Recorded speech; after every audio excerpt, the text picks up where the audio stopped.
So Karina, thank you for doing this. It's been a long time we don't talk. I'm very excited that we are going to talk again.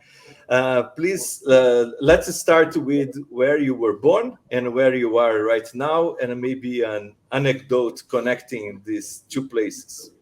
Wow, that's quite difficult. Well, thank you so much, Mauro, for inviting me. Yeah, I really appreciate it very much, but also to have the pleasure to talk to you again because we met each other, 3, 4 years ago for the last time. I was born in Argentina and now I'm living in Madrid. But I moved to Madrid, long time ago, I would say 46 years ago. So I consider myself more Spanish than Argentinian, though I still have very good remembers about Buenos Aires and the country. And there's no anecdote, but you know that here it's the Argentinians, but I think it's not only here, it's everywhere. They are known because they are very egocentric, I would say. So here in Spain, they are always laughing at them. But Well, in Brazil too, I must say. I know, I know, I know. Nevertheless, when that happens, my Argentinian soul comes back, and I try to protect and defend them. Great. And being born in South America, having this Argentine background, but moving to Europe, to Spain, what is your perspective on how the world is moving over time? Like, is it moving forward? Is it moving backward? Are we better than we were? Are we worse? How do you see this? You know, there's a book that is called Tale of Two Cities from Dickens that has the most marvelous start that I've ever read, which says, "It was the worst of times, it was the best of times." And this is how I feel, because I think that we are living the best time ever when I look at many, many things that are happening around. But at the same time, I feel that in other aspects, we are moving backwards. And that we are, and maybe this is because I'm getting older and older, but that I'm missing some of the things we used to have in the past and the way we used to live in the past. And I would say that in certain aspects, we are moving into a worse direction. But overall, you know, I'm very optimistic and very positive because we are, at least here in Spain, we have the feeling that this pandemic is coming to an end. We are starting to have a bit of normal life, still with the masks, still with the distance, but gaining our routine back again. And all this is possible because of the great progress and the technology that has evolved to the point where we are right now. I couldn't imagine about a vaccine in such a short period of time if we were Yes, no 100 one. years That ago. was, So that's amazing. I think that being in the area, it was amazing. Like, it is it amazing. surprised everyone. It was a real accomplishment. Exactly, and having the opportunity to live in such an enriching environment, I think it's great. So overall, I think we are better. And so, would you say that this overall improvement comes with some trade-offs? And we, like you said, oh, I miss some things from the past. Can you like tell us one of these trade-offs that you think that we are kind of sacrificing for a world that is better in terms of more connected and everything? Yes, I was referring to the speed with which the vaccine was produced, discovered, and then produced. But at the same time, I think that this huge speed is something that is driving some of us crazy all the time, because it looks like you have to be all the time connected, all the time answering, all the time really on working mode, and that if you don't react very quickly, you don't answer very quickly to a mail, to a WhatsApp, to whatever, you are really not on top of things. Yeah, you're unproductive.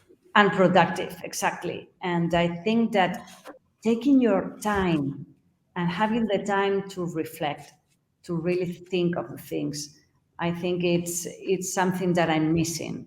Sometimes I wonder, I remember when we used to send letters for a negotiation, for example, or the fax, and that this was not immediate. So you don't were expecting for an answer immediately, and you could take your time to prepare your answer, to think about, and now everything goes so fast that I'm missing some of this time. And would you? Um, so I'm remembering the Italian sociologist Domenico De Masi, that he talks about this. I don't really know how to translate in English, but it's ocio creativo. So I think it's ocio, creative ocio. Like you have. Uh, um, you don't have to work all the time to be productive. So Yes, it's in that's not how our brain works, right? You cannot turn it on and turn it off. And he claims that it's in the border, or in between leisure and study, that productivity happens. So we but the thing is, who is measuring this, right? Because there's already so much evidence. For example, even for remote working, there was already so much evidence that it was better. You reduce, stress in traffic and commuting and everything. But people have difficulty to accept or to change some behaviors. How do you see us um, moving? I don't know if it's moving back or maybe just adapting to this frenzy of a hyper connection, because it is not, it's not helping productivity. It's actually the opposite. So do you think we are going to adjust, or it's just going to get worse? And no, I think that life is about cycles. So I'm sure that now people will move into the other direction. And one example of this is with the pictures. Do you remember when we used to take our pictures with these cameras, and then you have to go to the shop to take yes, them, and then you had to wait for 3 4 days until you get the pictures. And now with the mobiles, you are seeing the, moreover, you had to be very selective of what and you you have take to a be very picture, right? selective. Because you Yeah, had like 24 and that's it. exactly, exactly. And you have to think about the picture and really prepare for it and take your time. Now is the opposite, because you are just clicking your phone and doing 1,000 pictures in 1 second. But you know that now my daughters, that they are 17, 19, and 21, they want to buy those cameras, just one use cameras, but they were with the old system. And even they use an application in their phones that doesn't allow you to see the pictures until the day after, because they want to have this surprise moment when you look at the picture. So I'm sure that they will go backwards to some of the behaviors that we used to have in the past, because That's they are really smart guys. yes, very interesting. So when you look ahead, um, is this the main challenge that you see, like this adjustment and this reducing speed, or what are the other big challenges that you see for us keep moving ahead, but in a more sustainable, which doesn't mean really not just necessarily like environmentally, but sustainable with Yeah. in the sense that something that we can um, keep up to. Yeah, maybe I'm not going to be able to explain to the extent I would like because of the language, okay? In Spanish, that would be much more deeper, my message. But my biggest concern is not the speed. My biggest concern is that internet, which is something that I love. In fact, my work is around internet, around the software, and around creating new ventures and new companies. So I love this. But internet has something very powerful, which is that empowers the individual and gives you a voice, okay? And that's fantastic because you can learn, you can interact, you can access universities that were not reachable before, many, many things. But this voice is also giving people the opportunity to express their frustrations. And we are getting to a society where instead of valuing the effort and valuing the meritocracy, everybody feels that has the right to be protected, has the right to be heard, has the right to speak aloud, but without the responsibilities that those rights require. And Yeah. we are getting to a very offended society that when you are not listening to what you really want to listen, you become defensive, you become aggressive, and that is creating this polarization that we were talking before. And either you are like, I want you to be, or I will not accept you. So this is something that worries me a lot. And combined with this is the fact that in the most developed countries, the well-being area, we are really having lots of benefits, and we are becoming like spoiled children that have everything. And this is also creating this feeling that you don't need to work, no, not to work, but that you don't need to make huge efforts, and that everything is for granted. And this is creating also in the politicians this feeling that instead of really working for the vision of a country, for the future of a country, I'm just working for the immediate votes that I can get from the citizens. And this is what is creating all this populism and all these short term actions that instead of building long term visions, and this is again related to the speed, is just creating short term actions every day. And that worries me a lot. Would you say that so you're touching some very important points here, and I made some notes, but I'm going to go backwards on my notes.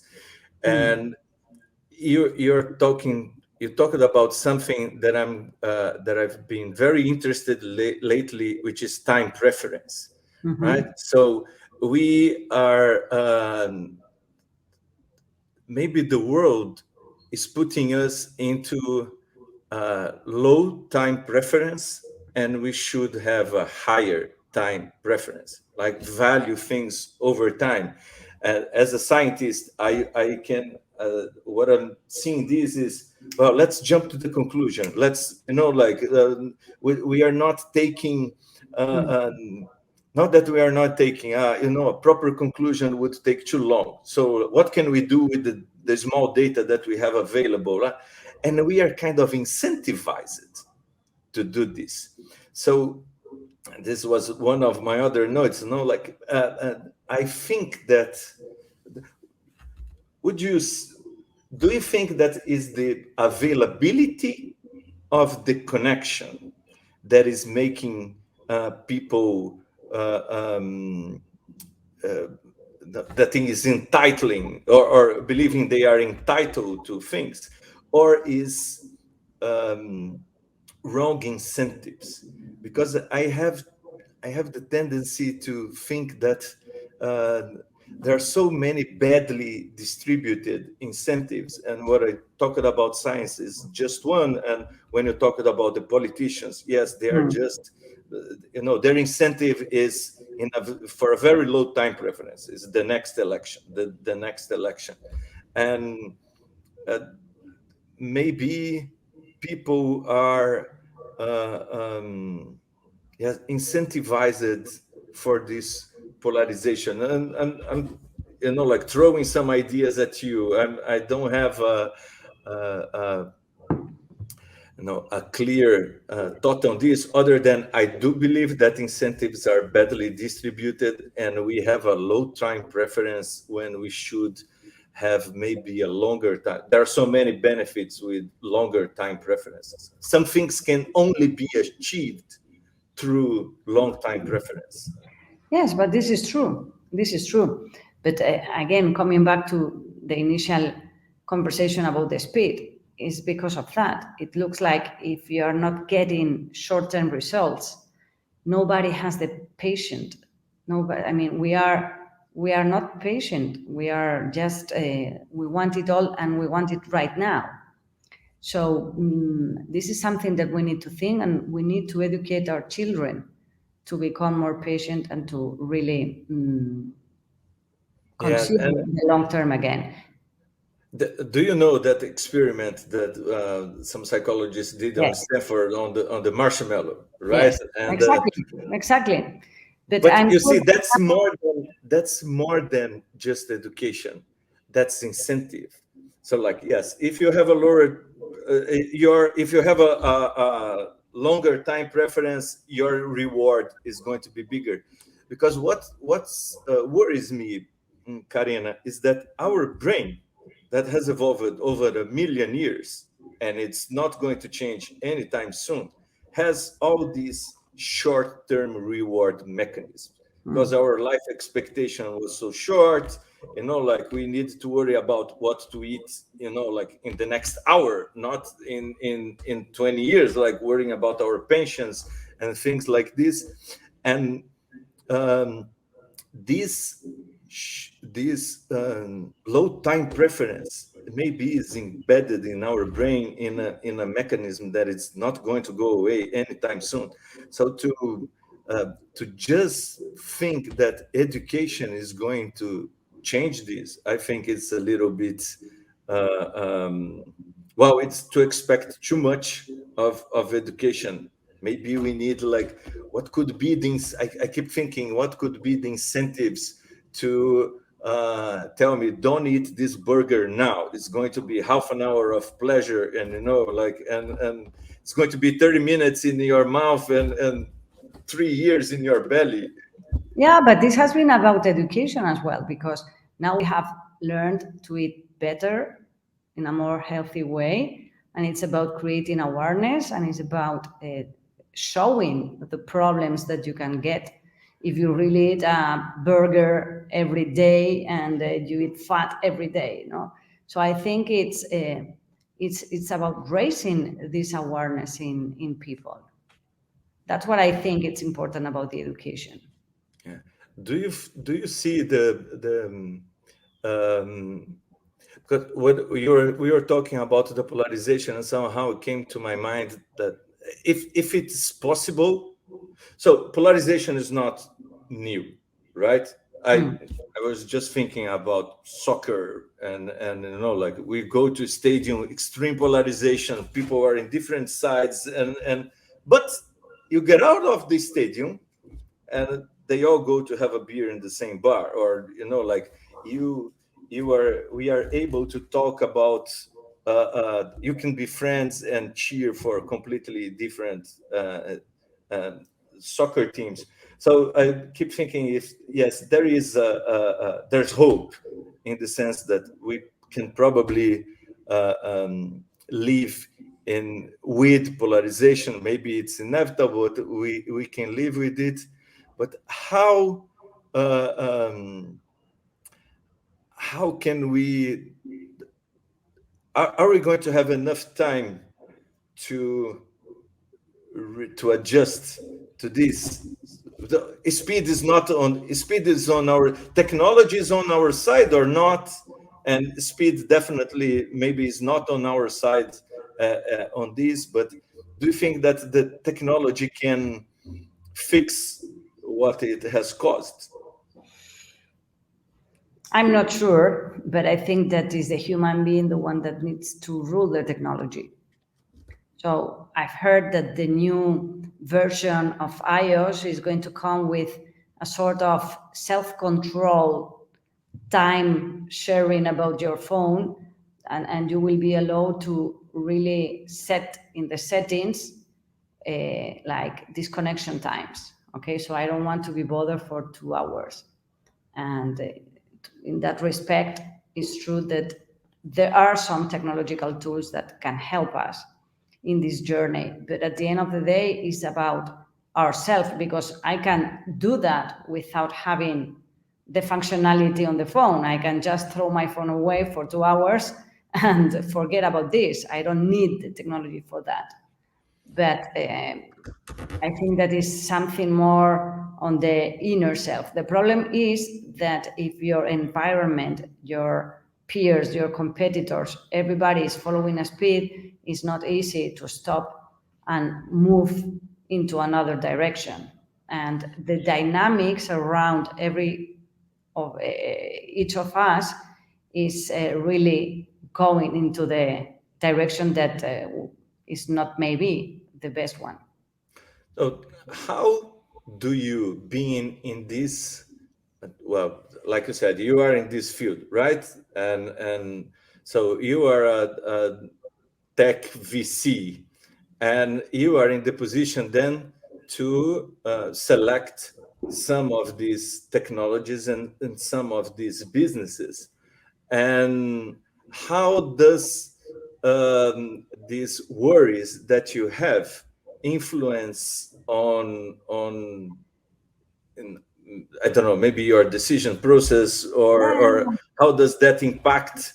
And because you are clearly in the position to influence what are going to be the next businesses, but at the same time, like you said, competing strongly with people that maybe don't share the same values, but Yes, are competing for the same markets, right? no, yeah, but in fact, this is something that we discuss a lot, because when you are analyzing a model, it's true that you want to create engagement in your consumers, you want to create repetition, you want to have the best metrics to compete and go for the next financing round.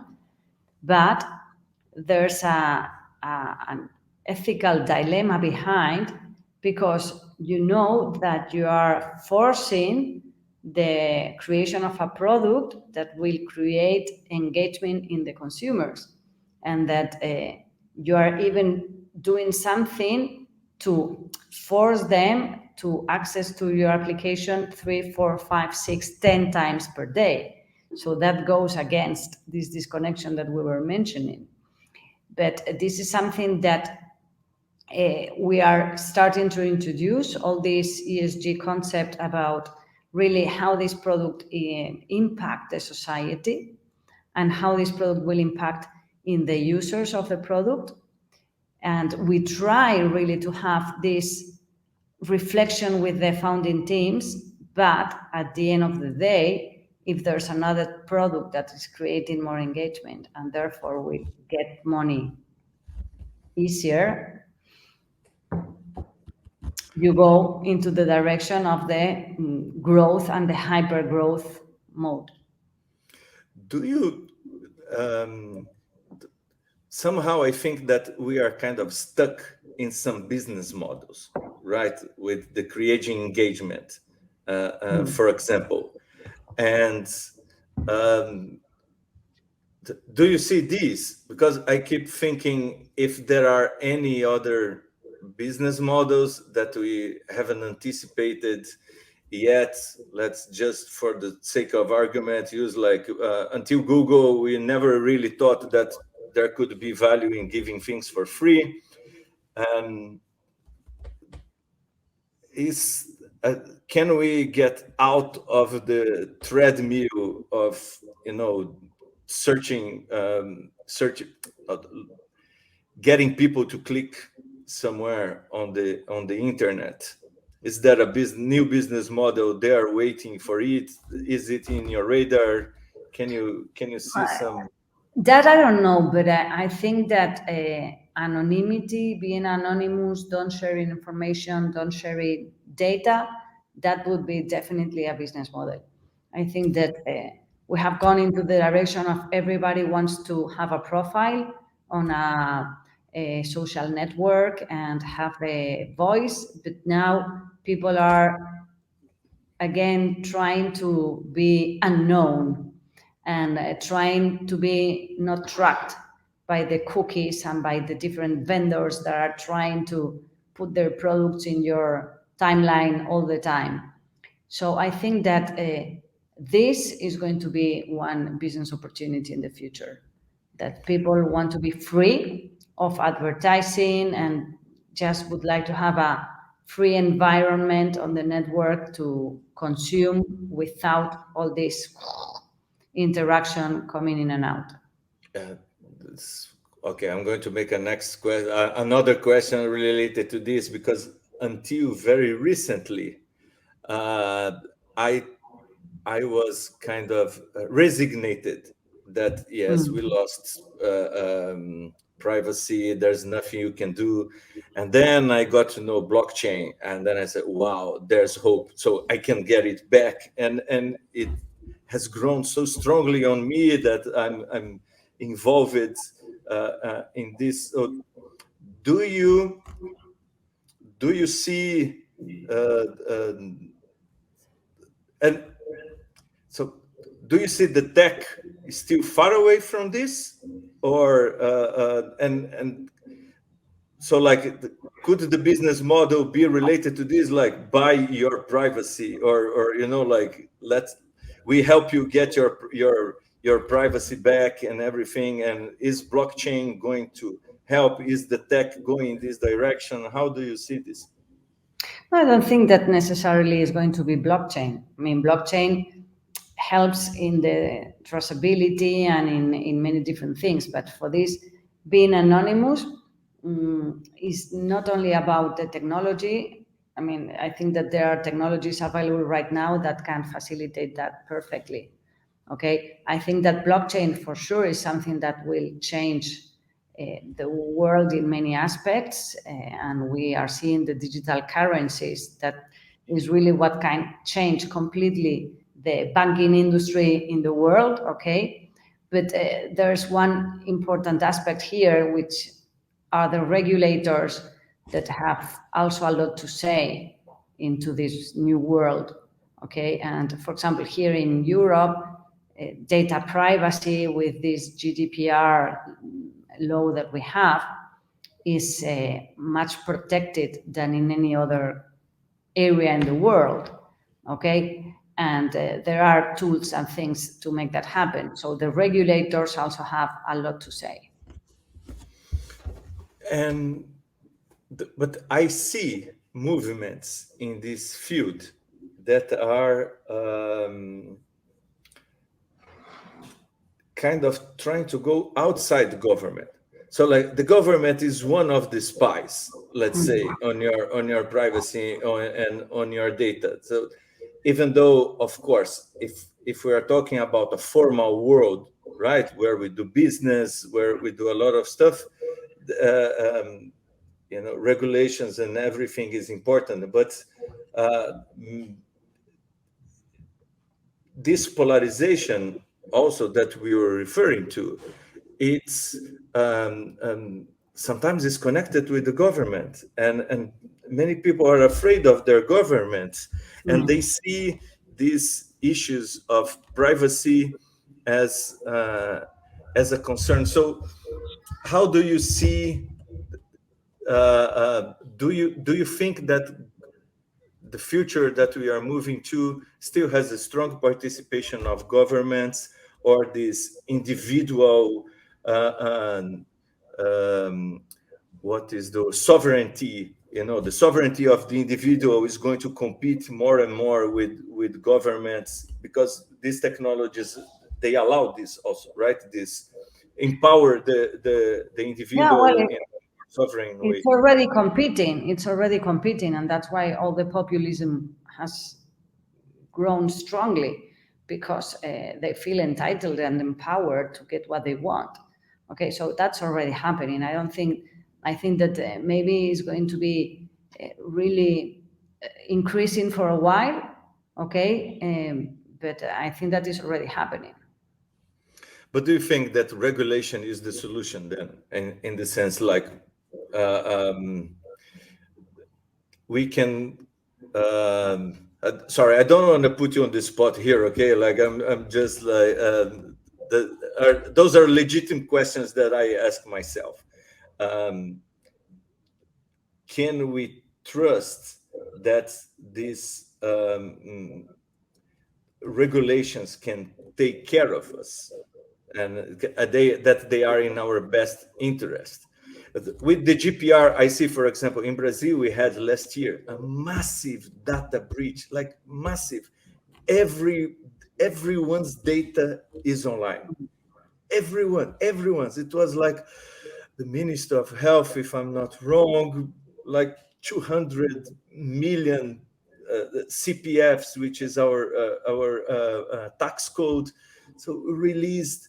So the regulation is there, but there's no way to really guarantee that, or to completely guarantee that there will be no data breach, that people are going to really take care of your data and everything. So if I come into a technology that shows me, okay, if you have control of your keys, only you, and not even nation states can hack into your private key, so it's really up to you. This is very tempting for me, okay? And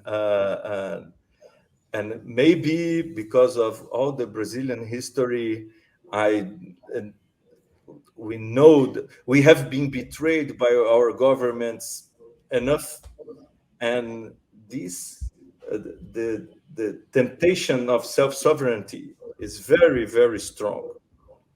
And yeah, and I keep thinking about how, if we should give people more autonomy, maybe not as to entitle them or to give them, to grant them rights, but Hmm. to give autonomy. And maybe the difference in between rights, granting rights, and autonomy is that you have to be accountable also for your, for Yes, whatever you do. If you lose your key, that's your problem. Nobody is going to be able to help you in a yeah, but do you situation. think that societies are accountable? I don't think they are, unfortunately.